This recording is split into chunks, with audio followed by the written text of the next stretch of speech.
Gold, trusted gold buyers. మీరు తాకట్టు పెట్టిన బంగారాన్ని విడిపించి ఈ రోజు ఉన్న మార్కెట్ ధరకు కొనబడను.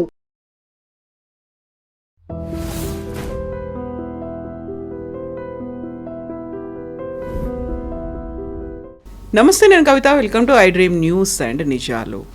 4 రాష్ట్రాలు, ఒక కేంద్ర పాలిత ప్రాంతానికి ఎన్నికలు జరిగాయి, ఫలితాలు కూడా వచ్చాయి. అందులో అత్యంత ఆసక్తికరంగా అందరూ చర్చించుకుంటున్నటువంటి 2 రాష్ట్రాలు, ఒకటి తమిళనాడు, ఒకటి వెస్ట్ బెంగాల్. తమిళనాడులో సీఎంగా విజయ్ ఎవరి మద్దతుతో ప్రమాణ స్వీకారం చేయబోతున్నాడు అనే దాంతో పాటుగా వెస్ట్ బెంగాల్లో ఎవరు సీఎం అవుతారని. బట్ ఇంతకు మించినటువంటి జరగాల్సినటువంటి ఇంకొక చర్చ, విజయ్ వెనకాల అంత విజయం రావడానికి చేసినటువంటి కృషి ఏంటి, ఎలాంటి కారణాలు ఉన్నాయి అనే దాంతో పాటుగా మమతా బెనర్జీని ఓడించడానికి బీజేపీ ఎలాంటి వ్యూహాన్ని రచించింది, బెంగాల్లో ఎలా ఎంటర్ అయింది. మనతో పాటుగా ఉన్నారు సీనియర్ జర్నలిస్ట్ సురేష్ కొచ్చతిల్ గారు. సార్ నమస్తే. So that was huge. ఎవరు ఎక్స్పెక్ట్ చేయలేదు, అన్ప్రెడిక్టబుల్గా అనిపించింది అనుకున్నప్పుడు. జస్ట్ మై యాక్సిస్ ఇండియా వాళ్ళు మాత్రమే దాన్ని ప్రెడిక్ట్ చేశారు. 90 నుంచి 120 మధ్యలో, అంటే ఒక ఆన్ డాట్గా చెప్పుకోవచ్చు. ఎక్సెప్ట్ మై యాక్సిస్ ఇండియా, ఎవరు కూడా చెప్పలేదు విజయ్ గురించి. అక్కడ ఇంత మ్యాసివ్ హ్యూజ్ విజయం ఎలా వచ్చింది? బట్ ఇంత అయినప్పుడు కూడా అరే అక్కడి దాకా వెళ్ళామే, మనం అది రావట్లేదే మనకు అని ఒక ఫీల్. సీఎంగా అవడానికి ఒక అడుగు దూరంలో ఉంటే ఎవరు హెల్ప్ చేస్తారని మీరు అనుకుంటున్నారు? చాలా ఈజీ యాక్చువల్లీ, దాంట్లో పెద్ద ప్రాబ్లం లేదు. ఇప్పుడు ఆల్రెడీ కాంగ్రెస్ని ఇన్వైట్ చేశారు.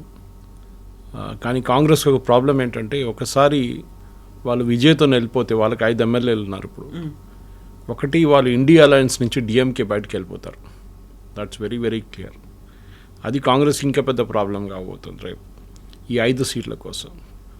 ఇంకోటి, వీళ్ళు మిగతా వాళ్ళు కమ్యూనిస్ట్ పార్టీ 2 సిపిఐకి 2 సిపిఎంకి 2 దాంతో అంతా పాటాల మక్కలకి వచ్చి వాళ్ళకి 4 సీట్లు 5 సీట్లు ఉన్నాయి. వాళ్ళందరూ కలుపుకుంటే అయిపోతుంది. మెజా 118 ఇస్ రిక్వైర్డ్. 108 ఉంది. 10 సీట్లు ఇంకా ఎక్స్ట్రా కావాలి, 10 ఎమ్మెల్యేస్ కావాలి. అది వచ్చేస్తారులే, నాట్ అన్ ఇష్యూ. కానీ ప్రాబ్లం అది కాదు. ప్రాబ్లం అక్కడి నుంచి ముందుకు వెళ్తూ విజయ్ని ఒక ఇన్ఎక్స్పీరియన్స్ పొలిటీషియన్గా ఆయన స్టేట్ ఎట్లా పరిపాలిస్తారు, అది ఒక పెద్ద ఇష్యూ కాబోతుంది. అది నిన్న కూడా బహుశా చెప్పుంటాను నేను. ఎన్టీ రామారావు గారు తెలుగుదేశం పార్టీని తయారు చేసి తీసుకొచ్చిన, ఆయనకి ఇదే ప్రాబ్లం ఉండే. సడన్గా ఇట్ బికేమ్ వెరీ ఎమర్జ్ అయింది పార్టీ. స్లోగా జరగలేదు. విజయ్కి అట్లీస్ట్ 2 సంవత్సరాల నుంచి ఆయన చేస్తున్నారు, కానీ ఎన్టీఆర్ గారికి ఆ టైం కూడా లేకుండే. బట్ ఆయన ఏం చేశారంటే, ఆ టైంలో చంద్రబాబు నాయుడు గారిని బ్యాక్ రూమ్ బాయ్గా పెట్టుకున్నారు. అండ్ నాయుడు గారు మొత్తం చక్రం అంతా తిప్పారు ఆయన. అది పొలిటీషియన్స్ ఉండొచ్చు, ఆయన కలవడానికి వస్తున్న వాళ్ళు కానివ్వండి, బ్యూరోక్రాట్స్ ఉండొచ్చు, సెంట్రల్ గవర్నమెంట్తో ఉన్న లియాజన్ ఉండొచ్చు, ఇదన్నీ ఆయన చాలా బాగా కోఆర్డినేట్ చేశారు. నడిమిట్లో మీకు తెలిసి ఉంటుంది, అది కూడా ఒక క్రైసిస్ జరిగింది. రామ్లాల్ గవర్నర్ అప్పుడు ఆయన్ని అన్సీట్ చేశారు. నాడేళ్ల భాస్కర్ రావు ఆయన యూఎస్కి వెళ్ళినప్పుడు, సర్జరీకి వెళ్ళినప్పుడు ఒక పెద్ద గేమ్ ఆడారు. ఇదంతా జరిగింది.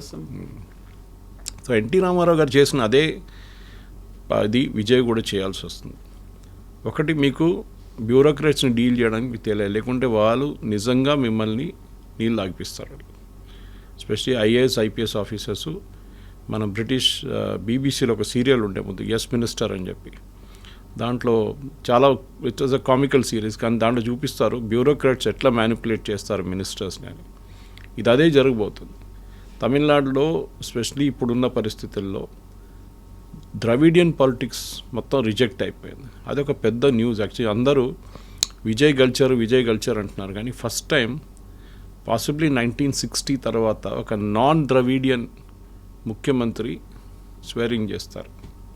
65 నుంచి ఇప్పుడు దాకా, అంటే ఆల్మోస్ట్ మీరు 40 + 20 66 ఇయర్స్ తర్వాత ఒక నాన్ ద్రవిడియన్ తమిళనాడులో. ఇది చాలా పెద్ద న్యూస్. ఎందుకంటే అక్కడ మీకు ఎలక్షన్ గెలవాలంటే Dravidian, anti Hindi, anti north Indian, ఇట్లాంటి కొన్ని బేసిక్ క్వాలిఫికేషన్స్ ఉంటుంది. అది లేకుండా మీరు ఏం చేయలేరు. సో అదొక ఎక్స్పోజ్ అయింది ఈసారి. సో స్టాలిన్ వైపు నుంచి మీరు చూస్తే కూడా, స్టాలిన్ ఏమనుకున్నారు, ఇదే anti Hindi rhetoric 1970s, 1980s, 1990sలో కూడా నడిచింది. అదే ఇప్పుడు కూడా నడిపిద్దాం. 60s నుంచి స్టార్ట్ అయింది యాక్చువల్లీ. అప్పుడు కాంగ్రెస్ పరిపాలిస్తున్నారు సెంట్రల్ గవర్నమెంట్. కానీ ఈసారి అది క్లిక్ కాలేదు. మీరు చూసుంటారు, ఉమెన్స్ రిజర్వేషన్ బిల్ తీసుకొచ్చినప్పుడు పెద్ద ప్రొటెస్ట్ చేశారు, బ్లాక్ షర్ట్ వేసుకున్నారు, ర్యాలీలు తీశారు ప్రతి సిటీలో. అది ఏం ఎక్కడ పనికిరాదు. ఇన్ఫాక్ట్ నల్ల ఆయన చట్టాలు అన్నారు అప్పటికి, కొల్తూరు నల్ల చట్టము నల్ల షర్ట్ అదే అన్నారు. కొల్తూరులో ఓడిపోయారు, ఆయన ఓన్ కాన్స్టిట్యున్సీ నుంచి ఓడిపోయారు. ఆలోచించండి. అఫ్కోర్స్ మమతా బెనర్జీతో కూడా జరిగింది అనుకోండి భవానీపూర్లో, కానీ తమిళనాడులో అది ఎప్పుడు అన్థింకబుల్ అంటాం ఇంగ్లీష్లో, జస్ట్ నాట్ పాసిబుల్. దానికోసం మన అందరు చేసిన తప్పు. చాలామంది నిన్న జరిగిన కొన్ని చర్చలు యూట్యూబ్లో వచ్చినప్పుడు దాని కింద కామెంట్ నా మీద చేశారు. సురేష్ గారు మీరు తప్పు చెప్పారు, వెస్ట్ బెంగాల్ గెలవరు అన్నారు, విజయ్ గెలవరు అన్నారు, ఇది రెండు మీరు చెప్పింది తప్పైందని చెప్తే నేను చెప్పాను, యాజ్ ఎ హ్యూమన్ బీయింగ్ మనం వచ్చిన కొన్ని సర్వేలు చూసుకొని చెప్తాం, మన హంచ్ ఫీలింగ్ కూడా ఉంటుంది అది ఎప్పుడు. Okay, that first time politician, first time ఒక యాక్టర్ వస్తే ఇట్ కెనాట్ సక్సీడ్ అని చెప్పి ఒక నార్మల్ సెన్స్ ఉంటుంది. అది ఆయనకి ఇన్ఫ్రాస్ట్రక్చర్ ఉండదు, పార్టీ కాడర్ ఉండదు. ఇది ఏం లేకున్నా కానీ ఎట్లా గెలిచారు అనేది పెద్ద ఒక ప్రశ్న. యూజువల్గానే రాజకీయ విశ్లేషకులు దాంతో పాటుగా ఒక స్ట్రాటజిస్టులు అనే వాళ్ళు ఉంటారు, అడ్వైజర్లు ఉంటారు, సెఫాలజిస్టులు ఉంటారు. వీళ్ళందరినీ మించి సైలెంట్ ఓటర్లు ఉన్నారు. ఓటర్లు మాత్రం మాట్లాడకుండా సైలెంట్గానే ఉన్నారు కాబట్టి చెప్పడం అనేది కష్టమవుతుంది. అప్పుడు నిన్న మనం చేసిన లైవ్ డిస్కషన్లో సాయి శేఖర్ గారు ఒక మాట అన్నారు, ప్రశాంత్ కిషోర్ గారి గురించి చెప్పారు. ప్రశాంత్ కిషోర్ అడ్వైస్ చేశారు విజయ్ అని చెప్పేసి. Then I'm not surprised. Prashant Kishor advise చేశారంటే డెఫినెట్గా ఆయన స్ట్రాటజీ వైజ్ ఆయన ప్లాన్ చేసుకుని, చాలామంది ముఖ్యమంత్రులను ఆయన హెల్ప్ చేశారు ఆన్ ద వే. మనకు తెలిసిందే జగన్ కానీ, దానికన్నా ముందు డిఎంకే స్టాలిన్ కానివ్వండి, మమతా బెనర్జీ కానీ, మళ్ళీ కాంగ్రెస్ వైపు అక్కడ వెళ్తే అఫ్కోర్స్ అమరీందర్ సింగ్తో రిలేషన్షిప్ బాగా లేకుండే, సో బయటకు వచ్చేసారు ఆయన. సో చాలా చోట్ల ఆయన అడ్వైస్ చేసి సక్సీడ్ అయ్యారు కూడా. ఫెయిల్ అయిన కేసెస్ కూడా ఉంది మన దగ్గర. సో ప్రశాంత్ కిషోర్ ఆయనకి ఇచ్చిన అడ్వైస్ ఉంటుందంటే ఎస్, ఒక కార్డర్ బిల్డప్కి ఆయన సజెషన్స్ ఇచ్చి ఉంటారు, ప్రతి బూత్లో ఇది జరగాలి అది అని చెప్పేసి. అది మనం పాసిబ్లీ మనం ఇక్కడ కూర్చొని హైదరాబాద్లో కూర్చొని దాని ఇంపాక్ట్ మనకు తెలియకపోదు. కానీ అక్కడ వెళ్ళిన దగ్గర కూడా నేను మాట్లాడాను. అక్కడ చాలామంది వెళ్ళాను సర్వేలు చేయడానికి, దానికి వాళ్ళ దగ్గర అడిగితే వాళ్ళు అన్నారు ఎస్, ఒక చిన్న వేవ్ ఉంది, అంత పెద్ద వేవ్ ఏం కాదన్నారు. కానీ సడన్గా there is a wave. So ఏం జరిగిందని ఇప్పుడు అనలైజ్ చేస్తే ఒక యాంటీ ద్రవిడియన్ ఫోర్స్ ఇప్పుడు బయటకు వచ్చింది. అది పాసిబ్లీ తమిళనాడు పాలిటిక్స్ని ఇంకొచ్చే 200 సంవత్సరాలు అని చెప్పలేము, కానీ ఫర్ ఎవర్ మార్చేస్తుంది. నేను చెప్పాను చూడు, దీనికన్నా ముందు బీజేపీ ఎక్కడ సక్సీడ్ కాని కారణం ఏంటంటే they are a non Dravidian party. కానీ ఈసారి ఇప్పుడు ఇవాళ చూసండి, నేను మన ఇది ఒక వారం 10 రోజులు చెప్తున్నాం, అన్నామలై గారిని తీసిన తప్పు చేశారు, బీజేపీ తప్పు చేశారు. ఇవాళ ఎడిటోరియల్స్ చూస్తే వాళ్ళు ఏమంటున్నారు, అన్నామలై వెకేట్ చేసిన స్పేస్ని విజయ్ తీసుకున్నారు అని చెప్పి. అఫ్కోర్స్ అన్నామలైకి స్టార్ పవర్ లేదనుకోండి, కానీ he was a very popular person. ఆయన్ని అఫ్కోర్స్ మనకు తెలిసింది బ్యాక్ రూమ్ పాలిటిక్స్లో ఎడపాళి అన్నారు, ఆయన తీయకుండే మేము మీతో పొత్తు పెట్టుకోమని చెప్పి. ఇప్పుడు తిరిగి చూస్తే హైండ్ సైట్లో చూస్తే ఆ ఒక్క సీట్ కోసమేనా మనం ఇదంతా చేసామని చెప్పి బీజేపీ కూడా అనుకుంటారు.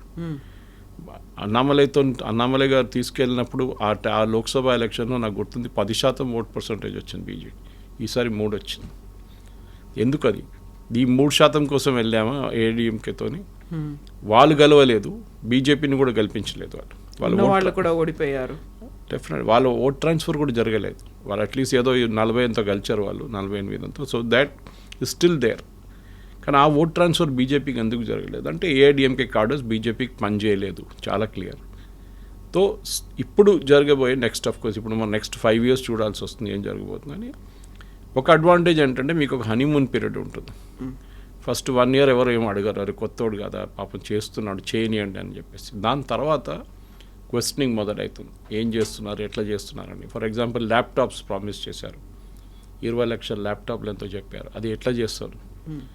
ఓకే, ఎందుకంటే ఆ రోజు టోటల్ అప్ చేసినప్పుడు నాకు గుర్తుంది ఏఐడిఎంకే అండ్ టీవీకే చేసిన ప్రామిస్లు చూస్తే ఏఐడిఎంకే 73,000 కోట్ల ప్రామిసెస్ చేశారు.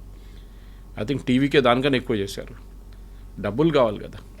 స్టాలిన్ తక్కువ చేశారు, ఎందుకంటే గవర్నమెంట్ ఆల్రెడీ కొన్ని స్కీమ్స్ నడిపిస్తున్నారు. సో ఆయన కొత్త స్కీమ్లే చెప్పారు ఆయన. ఈ 73,000 కోట్లు లేదు గవర్నమెంట్ దగ్గర. సో ఫస్ట్ మన దగ్గర కూడా జరిగింది తెలంగాణలో అదే. ఫస్ట్ 6 ప్రామిస్లు అన్నారు, కర్ణాటకలో జరిగింది 6 ప్రామిస్లు అన్నారు, దాంట్లో 3 ఇంప్లిమెంట్ చేశారు. సో ఈ ప్రామిస్ ఇంప్లిమెంట్ చేయడంలోనే డబ్బులు కావాల్సి వస్తుంది. అండ్ ప్రతి స్టేట్ మన కంట్రీలో వితౌట్ ఎక్సెప్షన్ అందరు అప్పుల్లో మునిగి ఉన్నారు. అండ్ తమిళనాడు కూడా అంతే కాదు సంగతి. సో ఇప్పుడు ప్రామిసెస్ ఫుల్ఫిల్ చేయడానికి ఏం చేయబోతున్నారో అదొక ప్రశ్న ఉంటుంది. కాన్స్టెంట్గా ఇప్పుడు డిఎంకేని టోటల్ రైట్ ఆఫ్ చేయలేం. వాళ్ళకు కూడా బాగానే వచ్చింది ఈసారి నంబర్స్, అంటే గెలవలేదు అనుకోండి, బట్ సెకండ్ ప్లేస్కి వచ్చింది, థర్డ్ ప్లేస్లో ఉంటుంది. దే హ్యావ్ ద్రవిడ మున్నెట్టు కడగం 59 ఉన్నారు వాళ్ళు. ఓకే, సో 59 వీళ్ళు 47 కలుపుకుంటే ఆల్మోస్ట్ 100, మోర్ దెన్ 100. సో 100 మంది వాళ్ళు ఉంటే వీళ్ళు కూడా 180 ఉన్నారు. So equal almost. So opposition అనేది స్ట్రాంగ్ ఆపోజిషన్ ఉన్నారు తమిళనాడులో. అండ్ వాళ్ళు ఎక్స్ప్లాయిట్ ఏం చేస్తారంటే విజయ్ ఇన్ఎక్స్పీరియన్స్ని ఎక్స్ప్లాయిట్ చేస్తారు. వాళ్ళు చిన్న చిన్న తప్పులు విజయ్ చేసి దాని మీద వాళ్ళు డెఫినెట్గా they will go hammer and tongs, అది దాంట్లో డౌట్ లేదు. సో విజయ్కి ఇప్పుడు కావాల్సింది ఏంటంటే చాలా మటుకు స్ట్రాంగ్ అడ్వైజర్స్ కావాల్సి వస్తుంది. ఆయనకి అడ్వైజర్స్తోనే పనిచేయాల్సి వస్తుంది. ఈవెన్ అండ్ మినిస్టర్స్, వాళ్ళ దగ్గర రాబోయే మినిస్టర్స్లో చాలా తక్కువ మందికి ఎక్స్పీరియన్స్ ఉంది. కొంతమంది ఎక్స్ఎమ్మెల్యేలు ఉన్నారు. ఫర్ ఎగ్జాంపుల్ స్టాలిన్ ఓడించిన MLA was X DMK MLA ఆయన. సో ఆయన వచ్చి సడన్గా స్టాలిన్ వెళుతూ, I mean you cannot even dream అనమాట స్టాలిన్ ఓడిపోవడం అనేది. అక్కడ కూడా జరిగింది. So that kind of upset, అంటే ప్రజలకి ఒకటి కోపం ఉంది, అదొకటి ఉంది.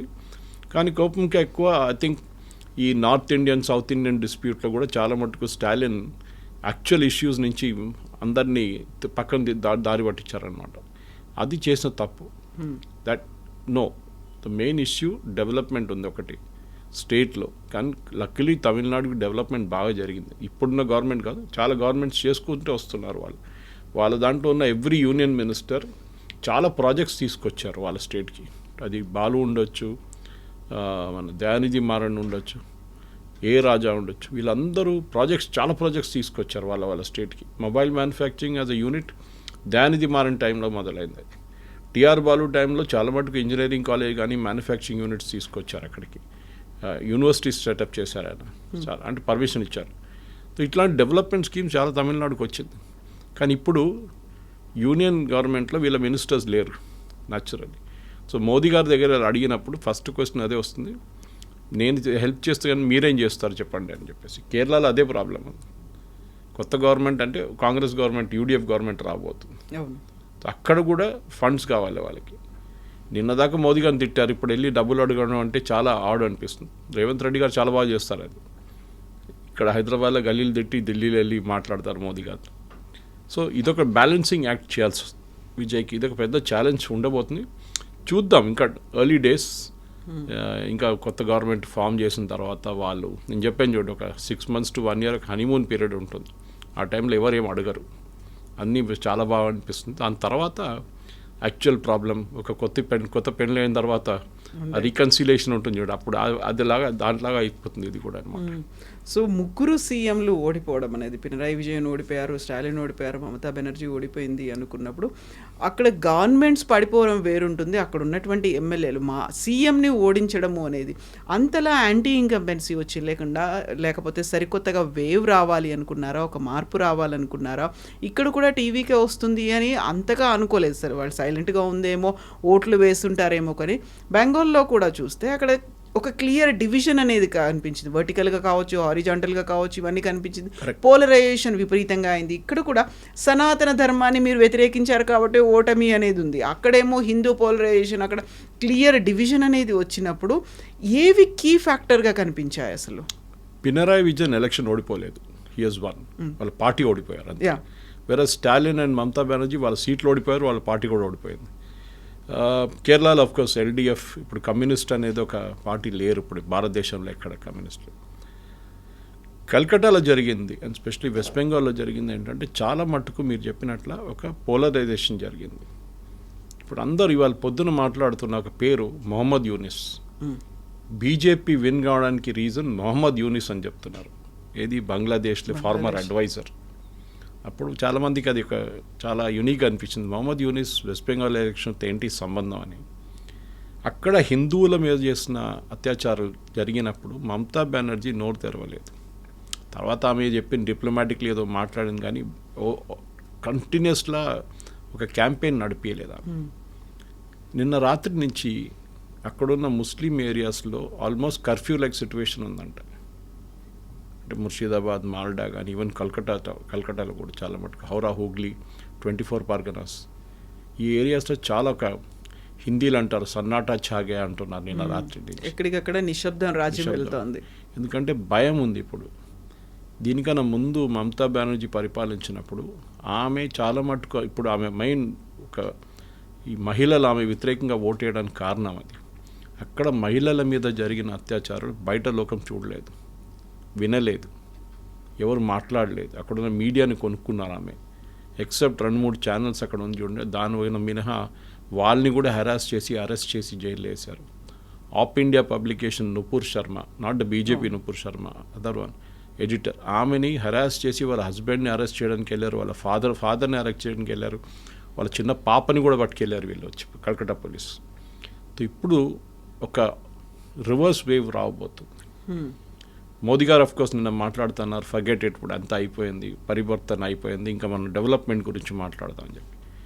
ఐరానికలీ ఇప్పుడు వీళ్ళందరూ యోగేందర్ యాదవ్ లాంటి వాళ్ళు చాలా స్టూడియోస్లో వచ్చి కూర్చొని డిలీషన్స్ గురించి మాట్లాడుతున్నారు. కవిత గారు, డిలీషన్ వల్లనే మమతా బెనర్జీ ఓడిపోయింది. మనం ఒక అనలైజ్ చేద్దాం. మొత్తం 90 లక్షల మందిని తీసేశారు రోల్స్ నుంచి. దాంట్లో 60 లక్షల మంది ఫస్ట్ ఫేజ్లో తీసేశారు. దాంట్లో డిస్ప్యూట్ లేదు, ఎవరు డిస్ప్యూట్ చేయట్లేదు. That is dead, permanently migrated and duplicate. కానీ దాని తర్వాత 27 లక్షల మందిని లాజికల్ డిస్క్రిపెన్సీలో తీసేశారు. వాళ్ళు దాని తర్వాత ఒక జ్యుడిషియల్ బెంచ్ పెట్టారు, వాళ్ళు ముందు వెళ్ళి అప్లికేషన్లు ఇచ్చారు, వాళ్ళు కూడా రిజెక్ట్ చేశారు. తో మమతా బెనర్జీ ఏం చెప్తున్నా, ఇల్లీగల్గా తీసేశారంటే ఆ జడ్జిలు ఇల్లీగల్గా పనిచేశారా? They were working under Calcutta high court and supreme court. And వాళ్ళు జడ్జెస్, వాళ్ళు ఒట్టి ఏదో కాగితం చూసి ఆఫీసర్లు కాదు, వాళ్ళు స్టేట్ లెవెల్లో లేకుంటే ఈవెన్ జూనియర్ ఐఏఎస్ ఆఫీసర్లు కాదు వాళ్ళు. దేవర్ డిస్ట్రిక్ట్ జడ్జెస్. అక్కడ జార్ఖండ్ నుంచి, ఒడిశా నుంచి, కల్కత్తా నుంచి, వెస్ట్ బెంగాల్ నుంచి, తలమట్టుకు అస్సాం నుంచి కూడా తీసుకొచ్చారు. వాళ్ళు ఆల్మోస్ట్ ఒక నెల 45 రోజుల పాటు వాళ్ళు మొత్తం చెక్ చేసిన తర్వాతనే వాళ్ళు అన్నారు సారీ నో. కొంతమందిని అప్రూవ్ చేశారు, ఆల్మోస్ట్ 50,000 మందిని. మిగతా వాళ్ళందరూ అపెలేట్కి వెళ్ళారు. మళ్ళీ ఇప్పుడు దాని అపెలేట్ రీడింగ్స్ వస్తుంది. ఇంకా కొంతమంది వాట్ ఐమ్ సీయింగ్ ఇస్ 1% కూడా అప్రూవ్ చేయట్లేదు అపెలేట్ కూడా. అంటే వాళ్ళు కాదు, that logical discrepancy was correct. ఇప్పుడు యోగేంద్ర యాదవ్ అంటున్నా అంటే ఈసారి బీజేపీకి టీఎంసీకి vote difference 5%. Last year election 2021లో 2,80,00,000 ఓట్లు టీఎంసీకి పడితే 2,20,00,000 ఓట్లు బీజేపీకి పడ్డది. 60,00,000 ఓట్లు డిఫరెన్స్ ఉండే. That is about 10% at that time. ఈసారి బీజేపీ గెలిచినప్పుడు బీజేపీకి 5% ఓట్లు డిఫరెన్స్ ఉందన్నమాట, బీజేపీకి టీఎంసీకి. యోగేంద్ర యాదవ్ లాజిక్ ఏంటంటే 27 లక్షల మందిని తీసేశారు కదా మీరు, వాళ్ళ ఓట్లే ఈ 5% అంటున్నారు. అక్కడే కనిపిస్తుంది. అక్కడే, అది తప్పు. ఈ లాజికల్ డిస్క్రిపెన్సీలో పక్కన పెట్టిన పేర్లలో who could not vote this time 66% మంది హిందువులు, మోస్ట్లీ మతువా కమ్యూనిటీ నుంచి, బంగ్లాదేశ్ నుంచి వచ్చిన ఎస్సీ కమ్యూనిటీ. వాళ్ళకి ఇంకా సిటిజన్షిప్ ఇవ్వలేదు, సో న్యాచురలీ వాళ్ళకి ఓట్ లేదు. కొంతమందికి ఇచ్చారు, 10% మందికి. ఇప్పుడు దాని ప్రాసెస్ స్టార్ట్ చేస్తున్నారు మళ్ళీ, సిఏఏ కింద, సిటిజన్షిప్ అమెండ్మెంట్ యాక్ట్ కింద వస్తుంది. 1/3 ఏమో ముస్లిమ్స్, అంటే 33% ముస్లిమ్స్, 66% మంది హిందువులు. అంటే డిలీషన్స్ ఎవరిది ఎక్కువ జరిగింది? హిందువులదే పోయింది కదా. అంటే బీజేపీ ఓడిపోవాలి కదా అక్కడ కూడా. బీజేపీ కానీ గెలిచారు అక్కడ కూడా. ఆ కాన్స్టిట్యున్సీ హిందూ మెజారిటీ ఉన్న కాన్స్టిట్యున్సీలకు ఇన్స్పైట్ ఆఫ్ డిలీషన్ బీజేపీ గెలిచారు. అటువైపు మీరు చూస్తే మాల్డా కానీ, ముర్షిదాబాద్ కానీ, 24 పర్గనాస్ అంతా టీఎంసీ గెలిచారు సీట్లు అక్కడ చాలా మటుకు. ఈసారి జరిగింది ఇంకో డిఫరెన్స్ ఏంటంటే కాంగ్రెస్ కొంచెం తీసుకెళ్ళిపోయారు ముస్లిం ఓట్స్. వాళ్ళు గెలిచిన దాంట్లో 3 కాంగ్రెస్లో 2 ఎమ్మెల్యేలు అండ్ 1 ఫ్రమ్ సిపిఎం, 3 ముస్లిమ్స్. ఇది మన అస్సాంలో కూడా చూస్తున్నాం. వాళ్ళు గెలిచిన 20, 22, 21 సీట్లలో 20 మంది ముస్లిమ్స్, హిందువులు లేరు అసలు, వైపౌట్. తో అంటే వాళ్ళు ముస్లిం ఓట్స్ తీసుకున్నారు ఈసారి కాంగ్రెస్ చాలా మటు. దానికోసం మీరు చూడండి, ఏఐయుడిఎఫ్ అస్సాంలో బద్రుద్దీన్ అజ్మల్ వాళ్ళ పార్టీ, వాళ్ళకి 0 వచ్చింది ఈసారి. ఆ ఓట్లన్నీ కాంగ్రెస్కి వెళ్ళింది ఈసారి. టాక్టికల్ షిఫ్ట్ జరిగింది ముస్లిం ఓటింగ్లో. ఎంఐఎం ఓడిపోయారు ఈసారి. ఎంఐఎంకి ఒక సీట్ కూడా రాలేదు వెస్ట్ బెంగాల్లో. అంటే వాళ్ళు ఎన్ బ్లాక్ షిఫ్ట్ అయిపోయారు. మమతా బెనర్జీ నుంచి చాలామంది ఓటేశారు, ఒక 60%, ఒక 40% లేకుంటే ఒక 30% మంది కాంగ్రెస్కి, సిపిఎంకి వేశారు. ఎక్కువ సీట్లు రాలేదు, కానీ ఓట్ డివైడ్ అయింది. ఇది ఈ 27 లక్షల మందిని తీసేశారు, దానికోసం అయిందని చెప్పి it's total bunkum. In fact maximum deletion జరిగింది హిందూ ఏరియాలో జరిగింది. మేము చెప్పాను చూడండి. ఇప్పుడు ఈవెన్ మినిమం డిలీషన్ జరిగిన ప్లేసెస్ లైక్ మాల్డా ముషీరాబాద్లో ఉన్న అన్ని కాన్స్టిట్యున్సీలో మమతా బెనర్జీ వాళ్ళు టీఎంసీ గెలిచారు. సో ఈ ఎస్ఐఆర్ ప్రాసెస్తోని దీనికి ఏ సంబంధం లేదు. కానీ మొదలు పెట్టారు ఆల్రెడీ ఏడుపు. ఈ బీజేపీ మ్యానిపులేట్ చేశారు, ఎలక్షన్ కమిషన్ వాళ్ళు తోడున్నారు అని చెప్పేసి అని మొదలు ఇప్పుడే దాంట్లో రాహుల్ గాంధీ కూడా ఐఎమ్ సపోర్టింగ్ యూ అని ఇంకా వస్తుంది ఇప్పుడు ఓట్ చోరీ అది ఇది అని చెప్పి. కానీ ఈసారి ఓట్ చోరీ ఎక్కువ చెప్పలేము, ఎందుకంటే అది ఎస్ఐఆర్ ప్రాసెస్తో జరిగింది ఈసారి. గతంలో అయితే ఇలా గెలిచినప్పుడల్లా ఈవీఎంలను హ్యాక్ చేశారు అనేది వచ్చేది, బట్ ఇప్పుడు మాత్రం ఓట్ చోరీ జరిగింది అనే దాని మీద ఫోకస్ పెట్టారు. ఈవీఎంల గురించి అసలు మాట్లాడట్లేదు. లేదు, ఈవీఎం డిస్ప్యూట్ లేదు ఇప్పుడు ఈసారి. ఇన్ఫ్యాక్ట్ మీరు వెస్ట్ బెంగాల్ కన్నా ముందు మన బీహార్లో ఎలక్షన్ జరిగినప్పుడు అక్కడ కూడా ఎస్ఐఆర్ జరిగింది. అక్కడ కూడా ఆల్మోస్ట్ 68 లక్షల మందిని తీసేశారు ఓటర్ లిస్ట్ నుంచి ఆ టైంలో. ఈ 68 లక్షల మంది తీసిన 10 టాప్ కాన్స్టిట్యుయెన్సీస్ మీరు తీసుకుంటే మోస్ట్లీ సంతాల్ ఏరియా, ఆ ఏరియాలో వస్తుంది, ముస్లిం మెజారిటీలో నార్త్ బీహార్. అక్కడ ఏఎంకి ఒక సీట్ వచ్చింది, మీకు గుర్తుంటుంది, 4 సీట్లు వచ్చినాయి and 1 seat went to RJD. The top 5 అంటే మ్యాక్సిమం ముస్లిం ఏరియాలో ఉన్న డిలీషన్ జరిగిన దాంట్లో కూడా ఎంఐఎం 4 సీట్లు గెలిచారు, ఆర్జేడీ 1 సీటు గెలిచింది. వాళ్ళు ఓడిపోవాల్సింది కదా, అక్కడ జరగలేదు. Next fight that is 6 to 10 top deletion జరిగిన ప్లేస్లో ఆ 5 సీట్లు ఆర్జేడీ గెలిచారు. బీజేపీకి 1 సీట్ రాలేదు అక్కడ. సో 10 సీట్లో బీజేపీకి 1 సీట్ కూడా రాలేదు, in spite of maximum deletions in that area ఎస్ఐఆర్లో. సో దాంతో తెలిసిపోతుంది ఈ పెద్ద క్యాంపెయిన్ మమతా బెనర్జీ కానీ వీళ్ళందరూ నడిపించింది ముస్లిమ్స్ని తీసేస్తున్నారని. కాదు, తీశారు, దానికి ప్రూఫ్ ఉంది, వాళ్ళు డాక్యుమెంట్ సబ్మిట్ చేయలేదు, ఆ డాక్యుమెంట్ రిజెక్ట్ చేశారు. వెస్ట్ బెంగాల్లో అయితే నేను చెప్పాను చూడండి, జ్యుడిషియల్ ప్రాసెస్ కూడా ఉండే. కానీ ఇప్పుడు వెస్ట్ బెంగాల్లో బేసిక్లీ జరిగింది ఏంటంటే, మీరు ఇండస్ట్రియల్ ఏరియా చూడండి, మైనింగ్ అండ్ మ్యానుఫ్యాక్చరింగ్ ఉన్న పాత ఇండస్ట్రియల్ ఏరియా చాలా మందికి బంద్ అయిపోయింది. అక్కడ మ్యాక్సిమం ఓట్లు బీజేపీకి పడ్డది ఈసారి. అంటే వాళ్ళకు డెవలప్మెంట్ అని కావాలి. చాలా చూసుకున్నాం ఈ పాలిటిక్స్, బోర్ కొట్టేసింది. ఇప్పుడు వీ వాంట్ డెవలప్మెంట్. మా దగ్గర ఇండస్ట్రీస్ లేదు, మా పిల్లలంతా బయట వెళ్తున్నారు, బయట పని చేస్తున్నారు, మాకు ఇక్కడే ఇండస్ట్రీస్ పెట్టండి. ముందు ఎట్లా ఉండే బెంగాల్ అట్లని తీసుకురండి. బీసీ రాయ్ టైంలో కానీ సిద్ధార్థ్ శంకర్ రాయ్ టైంలో, కాంగ్రెస్ ఆ టైంలో పరిపాలించిన అదే డెవలప్మెంట్ మాకు కావాలని చెప్పేసి. కానీ ఈ సిపిఎం వాళ్ళు దాని తర్వాత మమతా బెనర్జీ చేసిన సింగూర్ అజిటేషన్ కాకుండా వెస్ట్ బెంగాల్ని ఒక పాజిటివ్ దానికోసం మోదీ గారు చూడండి, ఆయన డెవలప్మెంట్ గురించే మాట్లాడారు అక్కడ. బీజేపీ లోవర్ రంగ్లో హిందూ పోలరైజేషన్ నడిపించారు, కానీ ప్రైమ్ మినిస్టర్ లెవెల్లో మోదీ గారు ఒక బ్రాడర్ పిక్చర్, పక్కన ఆసాం చూడండి ఎంత బాగా డెవలప్ చేస్తున్నారు, ఎన్ని బ్రిడ్జ్లు కట్టారు, ఎన్ని ప్రాజెక్ట్స్ లాంచ్ చేశారు, semi conductor manufacturing unit start చేయబోతున్నారు. ఇదంతా అక్కడ జరుగుతుంది, ఇక్కడ ఎందుకు జరగట్లేదు అని చెప్పేసి. సో బేసిక్లీ పరివర్తన్ అండ్ ఏం చెప్తారు, ఒకటి ఉద్యోగాలు, ఇంకోటి ఈ కొన్ని మటుకు మమతా బెనర్జీ కూడా వీళ్ళు 1500 ఇస్తాను, మేము 3000 ఇస్తాం మహిళలకి. కానీ ఈసారి మహిళలు మమతా బెనర్జీ వ్యతిరేకంగా ఓటేశారు ఇన్స్పైట్ ఆఫ్ ఆల్ దట్. మనం ఎప్పుడు చదువులేని మహిళల్ని మనం అనుకుంటే వీళ్ళని డబ్బులు పెట్టి కొనుక్కోవచ్చు, పెద్ద పనేం లేదు, మన దగ్గర కూడా జరుగుతుంది అది. కానీ ఒక్కొక్క టైం బీహార్లో జరిగింది, సేమ్ థింగ్ హ్యాపెన్. బీహార్లో కూడా ఓటింగ్ ఎక్కువ ఉండే మహిళలది మెన్ కన్నా, ఇక్కడ కూడా అదే జరిగింది. మమతా బెనర్జీ ఈ మహిళల్ని ఇంగ్లీష్లో you take it for granted, వీళ్ళు ఎక్కడికి వెళ్తారు, ఏం ఓటేస్తారు, నాకే ఉంటారు, అది తప్పు చేశారు. ఈసారి మహిళలు డబ్బులు చూడలేదు, మాకు ఎంత ఇస్తారని చూడలేదు. ఎప్పుడు అడ్వాంటేజ్ స్టేట్ గవర్నమెంట్కి ఉన్న ఇన్కంబెంట్ స్టేట్ గవర్నమెంట్ అంటే రూలింగ్ చేసిన స్టేట్ గవర్నమెంట్కి అడ్వాంటేజ్ ఉంటుంది, ఎందుకంటే వాళ్ళు వేసే డబ్బులే ఈ మహిళలకు వస్తుంది. స్టాలిన్ గురించి అది కూడా అన్నారు, స్టాలిన్ ఎలక్షన్ ముందు డబ్బులు ట్రాన్స్ఫర్ చేశారు, అందరూ అన్నారు అయిపోయింది గెలిచేశారు. స్టేట్ గవర్నమెంట్ ఎంప్లాయీస్కి విపరీతంగా ఆయన శాలరీ హైక్ ఇచ్చారు, బోనస్ ఇచ్చారు, కానీ అప్పుడు కూడా ఓడిపోయారు. సో ఈ ఫ్రీబీ కల్చర్తోనే గెలుస్తామని చెప్పిన ఒక కాన్సెప్ట్ని బహుశా ఈ ఎలక్షన్ కంప్లీట్గా స్మాష్ చేసేసింది. ఫ్రీబీతో సంబంధం లేదు, ప్రజలు డెవలప్మెంట్ కోరుకుంటున్నారు, పర్ఫార్మెన్స్ చూస్తున్నారు. హిమంత బిశ్వ శర్మ 64 నుంచి ఆల్మోస్ట్ 102 సీట్ల దాకా తీసుకెళ్లాలంటే, అంటే దాంట్లో బీజేపీ ఒక 10 సీట్లు తీసేస్తే బీజేపీ టాలీ ఉంటుంది అనమాట, 90 వస్తుంది రీజన్లో. ఎందుకు అంటే అది న్యాచురలీ అక్కడ అస్సాంలో వాళ్ళు కూడా చూస్తున్నారు స్టెబిలిటీ. ఎందుకు గౌరవ్ గొగోయ్ ఓడిపోయారు, మనం దాన్ని మర్చిపోయాం, ప్రాస్పెక్టివ్ చీఫ్ మినిస్టర్, అది కూడా పిసిసి చీఫ్ అక్కడ. అండ్ హీస్ వాళ్ళ father Tarun Gogoi was ex chief minister, అంటే ఒక పెద్ద పొలిటికల్ ఫ్యామిలీ, ఆయన ఓడిపోయారు. తో ఒక అంటారు భగవాన్ జబ్ చేస్తా పూరా చాఫడ్ ఫాడ్కే దేతా అంటారు హిందీలో, ఇస్తున్నాడు మొత్తం ఇచ్చేస్తాడు భగవంతుడు, లేకుండా ఏమి ఇయ్యాడు మాకు అసలు. సో ఈసారి అదే జరిగింది. సో మీరు కేరళ పక్కన పెడితే కేరళ వాజ్ ఎక్స్పెక్టెడ్. నేను చాలా మన డిబేట్ కూడా చేశాను దాని గురించి. ఒక మార్పు వస్తుంది కేరళలో ఎప్పుడంతే, ఒకసారి యూడిఎఫ్ రూల్ చేస్తే next time LDF, next LDF మళ్ళీ యూడిఎఫ్. కానీ లాస్ట్ 2 సార్లు పినరాయి విజయన్ గారు రూల్ చేశారు. కానీ ఆయన వ్యతిరేకంగా ఉన్న ఏం చెప్తారు, ఒక యాంటీ ఎస్టాబ్లిష్మెంట్ కాకుండా ఆయన యాంటీ పినరాయి విజయన్ ఒక క్యాంపెయిన్ ఉండే. ఆయన కరప్షన్ కానీ వాళ్ళ కూతురు కరప్షన్ అంతా విసుకొచ్చేసారు అక్కడ. ఆయన అహంకారం ఇదంతా దాంతో పోయింది. So Tamil Nadu was unexpected, west Bengal was unexpected. ఈ 2 మిగతా అన్నీ మనం ఎక్స్పెక్ట్ చేసిందే జరిగింది అన్నమాట.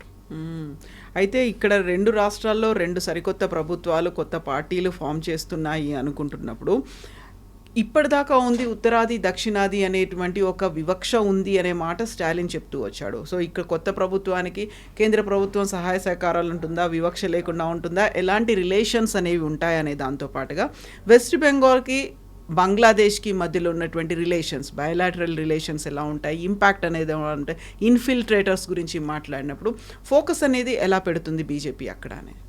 చాలా పెద్ద మార్పు రాబోతుంది, చాలా పెద్ద మార్పు. ఎస్పెషలీ ఒకటి internal security, next external security. మీరు national crime records bureau data తీస్తే కవిత గారు లాస్ట్ 5 సంవత్సరాలు తీసుకోండి, 10 అక్కర్లేదు, ఫర్ వెస్ట్ బెంగాల్ 5 సంవత్సరాలు తీసుకోండి, number of rapes, murder, and these are reported report కానీ చాలా ఉంటుంది. ఇట్లాంటి చాలా మటుకు క్రైమ్లో one of the top states is West Bengal. అది మమతా బెనర్జీ అన్నిటికంటే నెగటివ్, అందుకే మహిళగా ఉండి, అండ్ దట్ ఫస్ట్ టైం మీకు గుర్తుంటుంది, వాళ్ళ టైమ్స్ ఆఫ్ ఇండియాలో ఫోటో కూడా వేశారు. ఒక మహిళని చంపేశారు, రేప్ చేశారని చెప్పి ఆమె 20 సంవత్సరాల ముందు పోరాటం చేసిన మహిళ ఈమె. అప్పుడు సిపిఎం పరిపాలిస్తున్నారు. వ్యతిరేకంగా కల్కట్టా రోడ్లో దిగి కొట్లాడి పోరాడి జస్టిస్ తీసుకొచ్చిన ఆమెకి, అమ్మాయి కోసం తీసుకొచ్చిన మహిళ మమతా బెనర్జీ. కానీ ఆర్జీకార్ ఇన్సిడెంట్ జరిగినప్పుడు ఆమె ఎట్లా బిహేవ్ చేశారు, ఆమె పార్టీ వాళ్ళు ఎట్లా బిహేవ్ చేశారు, వాళ్ళ ఎంపీ మహువా మొయిత్రా కానీ సాగరికా ఘోష్ కానీ ఎట్లా మాట్లాడారు మహిళల గురించి. అంటే వీళ్ళు అనుకుంటున్నారు ఏదో మేకప్ చేసుకొని, వాళ్ళ ఐ థింక్ సంబడి షెఫాలి వైద్య ట్వీటెడ్, లిప్స్టిక్ వేసుకొని మేకప్ చేసుకుంటే మహిళలు ఒక ఎంపవర్డ్ అయిపోతారు అనుకుంటా. కాదు, ఈసారి గెలిచిన దాంట్లో ఒక హౌస్ మేడ్ ఉంది బీజేపీ వైపు నుంచి, ఆర్జీకార్ ఆ అమ్మాయి వాళ్ళ మదర్ గెలిచారు. ఇది చాలా ఇంపార్టెంట్, ఎందుకంటే కల్కటాలో అదొక పెద్ద ఇష్యూ ఉండే, వెస్ట్ బెంగాల్లో ఎస్పెషలీ, దట్ మహిళలకి సురక్ష లేదు, మహిళలకి వాళ్ళ మీద అత్యాచారాలు జరుగుతున్నాయి అని చెప్పి చాలా మటుకు పెద్ద ఒక క్యాంపెయిన్ ఉండే బీజేపీది. ఈ అండర్ కరెంట్ మనం ఎవ్వరు ఊహించలేదు, ఇంత పెద్ద అండర్ కరెంట్ ఉంటుందనేది. అది బహుశా అమిత్ షా గారికో మోదీ గారికి గుర్తుంటూ ఆయనకు వాళ్ళు గెస్ట్ చేశారు బాగానే. అమిత్ షా గారు చెప్పారు నేను 2 వారాలు ఇక్కడ ఉంటాను, అప్పుడు మమతా బెనర్జీ 2 చెప్పారు గుర్తుంటుంది మీకు, 2 వారాలు 360 రోజులు ఉంటే కూడా మీరు గెలవరు ఇక్కడి నుంచి. డెరిక్ ఓబ్రైన్ నిన్న రాత్రి ఆ వీడియో నా ఫేస్బుక్లో రిపీట్ చేశాను నేను. మోదీ గారు చెప్పారు నేను 246 స్థానాల్లో కూడా నేనే క్యాండిడేట్ అని చెప్పారు. అది స్టాండర్డ్ డైలాగ్ మోదీ గారు. సో డెరిక్ ఓబ్రైన్ అడిగారు, అంటే మీరు ఓడిపోతే 4వ తారీఖు ఓడిపోతారు కదా, అప్పుడు మీరు రాజీనామా చేస్తారా అని అడిగి. ఇప్పుడు నిన్న నుంచి డెరిక్ ఓబ్రైన్ కనిపించట్లేదు, ఎక్కడ పోయిందో తెలియదు. సో వెస్ట్ బెంగాల్లో మీరు చెప్పిన దాంట్లో ఒకటి external security, especially border fencing చాలా పెద్ద ఇష్యూ కాబోతుంది. ఎందుకంటే మమతా బెనర్జీ దానికోసం ల్యాండ్ ఇవ్వకుండా సుప్రీంకోర్టు దాకా వెళ్ళారు యూనియన్ గవర్నమెంట్. సుప్రీంకోర్టు ఆర్డర్ ఇచ్చారు మీరు ల్యాండ్ ఇవ్వాలని చెప్పేసి. ఫెన్సింగ్ జరగాల్సిందే, చాలా చోట్ల ఫెన్సింగ్ చేయలేము ఎందుకంటే రివర్స్ సిస్టమ్స్ ఉంది. అక్కడ అమిత్ షా గారు ఒక ప్రపోజల్ పెట్టినప్పుడు పెద్ద గొడవ అయింది, పాములు ఇడిసేస్తాము, క్రాకడైల్ని ఇడిసేస్తాము నీళ్ళలో అని చెప్పేసి. అది పెద్ద వీళ్ళు ఏం చేశారు, అది చేస్తున్నారు చాలా దేశాల నడిమిట్లో ఇట్లాంటి రివర్స్ సిస్టమ్స్లో అది చేస్తారు ఇల్లీగల్ క్రాసింగ్ చేయకుండా ఉండడానికి. కానీ బంగ్లాదేశ్లో ఇప్పుడు జరిగిన, నేను చెప్పాను స్టార్టింగ్ ద డిస్కషన్ చెప్పాను చూడండి, మొహమ్మద్ యూనిస్ గవర్నమెంట్ అప్పుడు అక్కడున్న హిందువుల మీద చేసిన అత్యాచారాలు చూసిన హిందువులు వెస్ట్ బెంగాల్ వాళ్ళకు కూడా ఒక, ఎందుకంటే దీనికన్నా ముందు యాక్షన్ డే చూసాం మనం బిఫోర్ ఇండిపెండెన్స్, ఎంతమంది హిందువులను చంపేశారు అప్పుడు వెస్ట్ బెంగాల్. అప్పుడు బెంగాల్ ఉండే, వెస్ట్ బెంగాల్ లేకుండా అప్పుడు చూసాం అంతా అత్యాచారం. ఇప్పుడు మళ్ళీ చూసినప్పుడు అక్కడ ఉన్న హిందువులకు వచ్చింది, మా మీద కూడా ఇది ఒక రోజు రావచ్చు, ఇట్లా జరగచ్చు, ఎప్పుడో ఒక రోజు అవుతుంది. జ్యూస్కి జరిగింది ఇదే, దే వెంట ఆఫ్టర్ ద జ్యూస్ అంటాం. ఎప్పుడు జ్యూస్ అనుకున్నారు మా మీద ఎవరు చేయబెట్టరు, జరిగింది అది. ఇది బెంగాల్లో కూడా ఒక రోజు జరుగుతుంది. మమతా బెనర్జీ ఈ ముస్లిం అపీస్మెంట్ పాలిటిక్స్లో వెళ్ళినప్పుడు ఆమె ముస్లిం ఇమాం కోసం హైక్ చేశారు రేట్, వాళ్ళ కోసం శాలరీ హైక్ చేసినప్పుడు హిందూ ప్రీస్ట్కి డబ్బులు ఇవ్వలేదు, అట్లాంటి చాలా మంది. సో హిందువులు సడన్గా ఒక ఏం చెప్తారు యునైటెడ్గా వచ్చి ఓటేశారు. అదే లేకుండా ఈ ఇంత పెద్ద మార్పు రాదు, absolutely not possible. 200+ seats and even నేను అనుకుంటే బీజేపీ వాళ్ళు కూడా అంత వాళ్ళు ఏదో 150, 160 అని గెస్ట్ మ్యాజిక్ ఫిగర్ క్రాస్ అవుతాము. అంతే 200 అని వెళ్ళడం అది it was like absolutely impossible. దానికి ఒకటే కారణం ఇది. ఇన్ఫ్యాక్ట్ నిన్న దాని తర్వాత ఒక ట్వీట్ వచ్చింది తెలంగాణ బీజేపీ వైపు నుంచి, నెక్స్ట్ ఈస్ తెలంగాణ అని పంజాబ్ అండ్ తెలంగాణ. ఎందుకంటే తెలంగాణలో కూడా ఇది అన్ని స్టేట్స్లో వర్క్ అవుతుందంటే అది కూడా మనం చెప్పలేం. కానీ వెస్ట్ బెంగాల్లో it is a classic case. Because పక్కన వాళ్ళు చూస్తున్నారు ఎంతమంది హిందువుల్ని రేప్ చేస్తున్నారు, ఇల్లు తగలబెడుతున్నారు. ఇదే ఇక్కడ కూడా జరిగింది, సందేశ్ ఖాళీలో జరిగింది. కానీ సందేశ్ ఖాళీలో ఆమె మమతా బెనర్జీ యాటిట్యూడ్ ఏముండే, ఆర్జీ కార్లానే ఉండేది.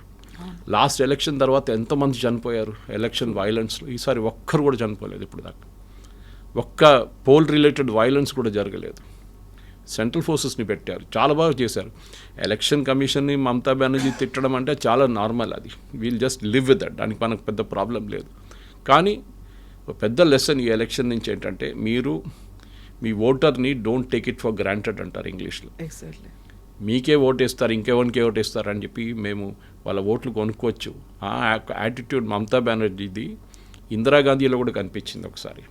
దాని తర్వాత ఆమె ఓడిపోయింది election. But you never do it. ఆ అరగెన్స్ మీ దగ్గర ఏ రోజు వస్తుందో that is the end of you. అది మనం దీనికన్నా ముందు కూడా చూసాం. లాలూ ప్రసాద్ యాదవ్ కేసులో చూసాం, వాళ్ళ అఖిలేష్ యాదవ్ వాళ్ళ ఫాదర్ ములాయం సింగ్ యాదవ్ టైంలో చూసాం. మాయావతి అబ్సల్యూట్లీ సూపర్ అరగెంట్ ఉండే ఆమెని కూడా ఉండించారు. ఎక్కడైనా ఇట్లాంటి గవర్నమెంట్ వచ్చి నేనే ఉన్నాను పరిపాలించడానికి ఎవరు లేడు అని చెప్పినప్పుడు ఆ గవర్నమెంట్ డెఫినెట్గా కింద పడదు. డిఎంకేకి జరిగింది. They thought they were invincible. Tamil ఎవరి కోసం ఓటేస్తారు, మాకేస్తారు. హిందువుల కోసం పానీపూరి అమ్మేటోళ్ళు, టాయిలెట్ క్లీన్ చేసేటోళ్ళు అని బీహారీ వాళ్ళు, యూపీ వాళ్ళు చెప్పిన స్టాలిన్ వాళ్ళ పార్టీ. లాస్ట్ అప్పుడు ఏం జరిగింది? ఇప్పుడు మొత్తం ద్రవిడియన్ మూమెంట్ని పక్కన తోసేసారు వీళ్ళు. ఐ థింక్ తమిళనాడుకు ఒక గుడ్ బిగినింగ్. ఈ ద్రవిడియన్ మూమెంట్ని కంప్లీట్గా ఫినిష్ చేస్తే ఒక కొత్త రిసర్జెంట్ ఇవాళ పొద్దున నుంచి ఒక డిబేట్ జరుగుతుంది. నెక్స్ట్ అన్నామలైని దింపుదాం బీజేపీ వైపు నుంచి. So it be Annamalai versus Vijay from now onwards అని చెప్పేసి, which is a good move actually. Yes, sir. Thank you so much, sir. Thank you. Subscribe iDream. And please subscribe to iDream. For more videos, subscribe to iDream. Please like, share and subscribe to the channel. Congratulations, iDream. Subscribe to iDream. Subscribe to iDream. So subscribe to iDream Media. iDream ki iDream team అందరికి huge congratulations. Please subscribe iDream Media. Please subscribe to iDream. Subscribe iDream. Please subscribe to iDream. iDream అంటే నా కళల ఛానల్ను subscribe చేసుకున్న నోరు తిరుగుతలేదు, మీరైతే గంట గుర్తు కొట్టండి. For more such videos, please subscribe to iDream. Subscribe to iDream. Please subscribe to iDream. Please subscribe iDream Media. Please do subscribe to iDream. Please subscribe to iDream Media. For best entertainment and information, please subscribe iDream. And don't forget to subscribe to iDream.